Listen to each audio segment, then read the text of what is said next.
இந்த 48 நாட்களும் எந்த உணவுகள் எடுத்துக்கலாம் அப்படின்னு பார்த்தீங்கன்னா, கண்டிப்பாக நாம் அசைவம் சாப்பிடக்கூடாது. விரதம் கடைபிடிக்கிறவங்க இந்த 48 நாளில் அசைவம் சாப்பிடக்கூடாது. அதே மாதிரி 48 நாட்களும் ஏதாவது ஒருவேளை உணவு சாப்பிடாமல் விரதம் இருக்கலாம். ஒருவேளை உணவை மட்டும் தவிர்த்து நாம் விரதத்தை கடைபிடிக்கலாம். இப்போ காலையில் விரதம் இருக்க நினைக்கிறவங்க முருகனுக்கு படைத்த நைவேத்தியத்தை சாப்பிட்டுட்டு விரதத்தை தொடங்கலாம். இரவு விரதத்தை கடைபிடிக்க நினைக்கிறவங்க பால் பழம் மட்டும் சாப்பிட்டுக்கலாம்.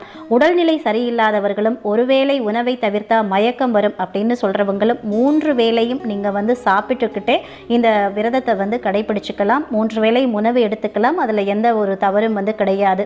தினமும் தலைக்கு குளிக்கணும் அப்படின்ற அவசியம் இல்லை. வாரத்தில் வெள்ளி செவ்வாய்க்கிழமை என்று தலைக்கு குளித்தால் போதுமானது. இல்லறத்தில் இருந்தால் மறுநாள் வீடு சுத்தம் செய்து தலை குளித்து அதுக்கப்புறமா விரதத்தை நீங்கள் தொடரணும். வாரம் ஒரு முறை வீடு பூஜை அறை சுத்தம் செய்தால் போதும். விரதம் இருக்கிறவங்க நம்ம